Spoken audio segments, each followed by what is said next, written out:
Team India को नहीं मिलेगी दीपावली की कोई भी छुट्टी। कोच गौतम गंभीर ने दिखाए अपने सख्त तेवर। करना पड़ेगा प्रैक्टिस, जीतना पड़ेगा अंतिम टेस्ट मैच न्यूजीलैंड से, नहीं तो कोई छुट्टी नहीं मिलेगी। और जरूरी भी है।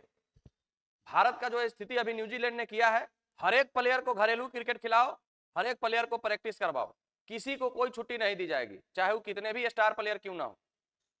भारत में आप 12 सालों के बाद टेस्ट सीरीज हारते हैं, 36 सालों के बाद न्यूजीलैंड जीती है टेस्ट मैच कोई भी भारत में, और आप लोग छुट्टी पर जाइएगा, नहीं जाने दिया जाएगा। अच्छा किए, कोई छुट्टी नहीं। हालांकि दूसरा टेस्ट मैच तो 3 दिन में ही समाप्त हो गया, सारे के सारे प्लेयर 2 दिन तो रेस्ट ही किए हैं, लेकिन फिर टेस्ट जो है वो मुंबई में 1 नवंबर से खेला जाना है।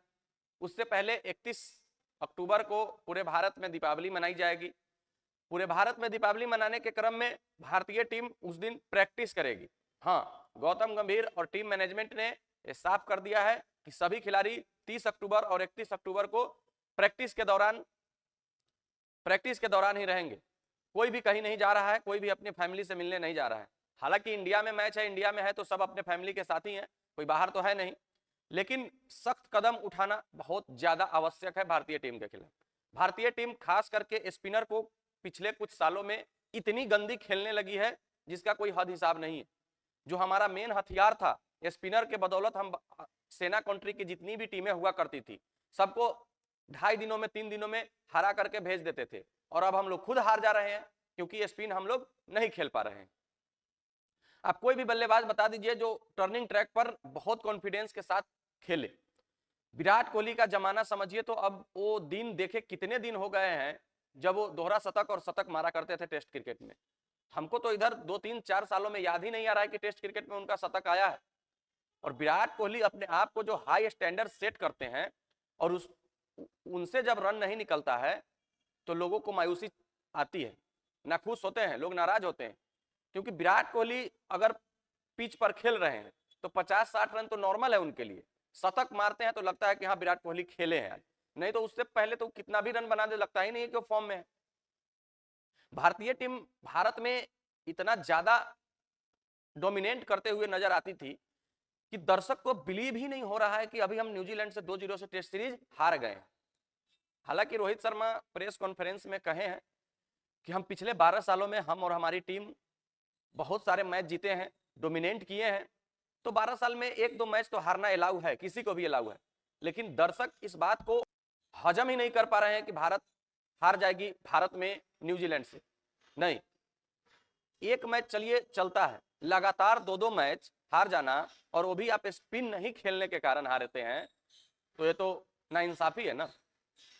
अब एक यशस्वी जायसवाल है जो थोड़ी सी स्वीप अच्छा खेलते हैं, इसके अलावा रोहित शर्मा से भी स्पिन नहीं खेला जाता है सही ढंग से।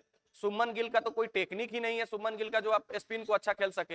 हालांकि सुमन गिल के बारे में संजय मंजरेकर साहब ने कहे कि सुमन गिल का जो फ्रंट फुट है जो पहले आगे निकलता है बल्ला से पहले, तो बल्ला से पहले जब आपका पैर आगे निकलेगा तो स्पिन को आप किसी भी तरीके से नहीं खेल पाइएगा। आप एलबीडब्ल्यू और अगर शॉर्ट बॉल आएगी तो आप स्लिप में कैच धराइएगा ही, आउटसाइड द एज लगेगा ही। सरफराज खान साहब सपाट पिच पर आते हैं तो चलते हैं टर्निंग ट्रैक पर, वो भी अपना कहानी खत्म हो जाता है। विराट कोहली साहब पिछले 4 सालों में 22 इनिंग में 19 बार सिर्फ स्पिन को आउट हुए हैं, सोच कर देखिए 19 बार। और 2024 में विराट कोहली साहब का 21 का एवरेज है। विराट कोहली किंग कहे जाते हैं। बहुत सारा कारण है भारत के इस स्थिति का। सबसे पहला कारण कि आप स्पिन सही ढंग से नहीं खेल पा रहे हैं, कोई भी बल्लेबाज, चाहे वो युवा बल्लेबाज हो चाहे वो अनुभवी बल्लेबाज हो। आपके पास 1 डाउन पर कोई ऐसा बल्लेबाज नहीं है जो बॉल को खेल खेलकर पुराना कर सके। चेतेश्वर पुजारा जब आपके टीम में रहते थे तो चेतेश्वर पुजारा का क्या काम था? 200, 250, 300 बॉल में उन्होंने शतक मारता था। लेकिन जो 300 बॉल खेलते थे ना, तो सामने वाले टीम के जो गेंदबाज होते थे वो थक जाते थे, बॉल पुराना होता था, नरम हो जाता था, मदद कम हो जाता था बॉलर को, और सामने वाले बल्लेबाज रन बना देते थे। तो आपके पास तो पुजारा भी नहीं है। अब आप 4 के 5 के 6 के एवरेज से रन बनाना जानते हैं, वनडे T20 के जैसे टेस्ट खेलते हैं, तो सफलता तो मिलती है, लेकिन असफलता को स्वीकार करने के लिए भी आप तैयार रहिएगा। अभी आप हाल फिलहाल में 2 मैच हारे, पूरा हड़कंप मच गया है पूरे देश में, पूरे खिलाड़ी को अपने आप पर शक होने लगा है। एक मैच अगर आप हारते हैं तो लगता है कि चलो क्रिकेट है, एक मैच हार गए।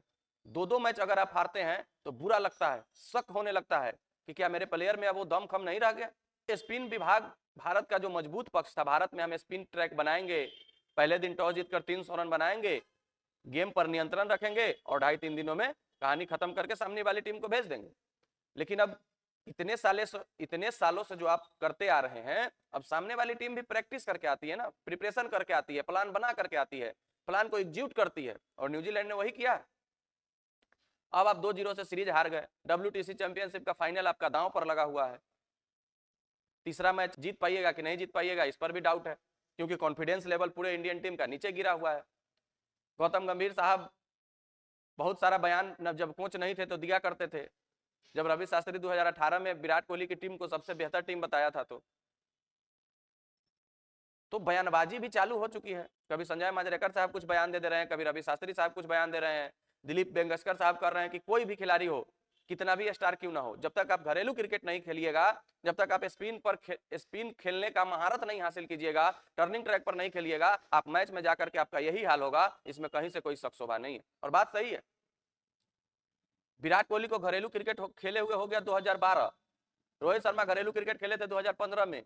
10-10 साल, 15-15 साल आप घरेलू क्रिकेट छोड़िएगा, डायरेक्ट आप सीधे इंटरनेशनल खेलिएगा, तो कहीं ना कहीं तो आपका परफॉर्मेंस में गिरावट तो आएगी ही आएगी।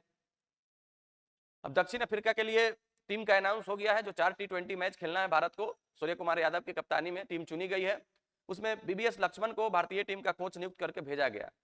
गौतम गंभीर साहब तो 5 तारीख तक वानखेड़े में ही बिजी रहेंगे, जो तीसरा टेस्ट होगा, और 8 तारीख से वहां T20 का मुकाबला शुरू है, और यहाँ के बाद सीधे बॉर्डर गावस्कर ट्रॉफी खेलने भारतीय टेस्ट टीम ऑस्ट्रेलिया जाने वाली है। और भारतीय टेस्ट टीम में भी जो चुनाव हुआ है, उससे भी बहुत सारे लोग नाखुश है, दर्शक नाखुश है कि कौन गेंदबाज है और कौन बल्लेबाज है जो उस पर्थ के पिच पर टिक पाएगी।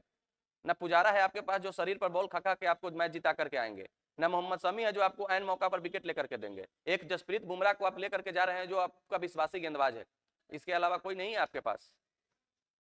और भारतीय टीम का फॉर्म इतना गंदा है, खास करके बल्लेबाजों का, जो इस सीरीज के हार के बाद और भी कॉन्फिडेंस नीचे जाकर के आप बॉर्डर गावस्कर ट्रॉफी में जाइएगा तो और भी आपका मोरल वैल्यू डाउन होगा। रविचंद्रन अश्विन का सबसे गंदा टेस्ट मैच पिछला टेस्ट मैच गुजरा है पिछले 10 सालों में। तो सबको अपने अपने क्षेत्र में काम करना पड़ेगा, चाहे वो स्पिनर गेंदबाज हो, फास्टर हो या बल्लेबाज हो। ओवर कॉन्फिडेंस में नहीं रहना पड़ेगा साहब। क्रिकेट को ग्राउंड पर खेला जाता है, माइंड में नहीं खेला जाता है। देखना है भारतीय टीम में भी ऑपरेशन की जरूरत है, क्या हो पाता है। मिलते हैं फिर नेक्स्ट वीडियो में, जब तक के लिए बेस्ट ऑफ लक, धन्यवाद।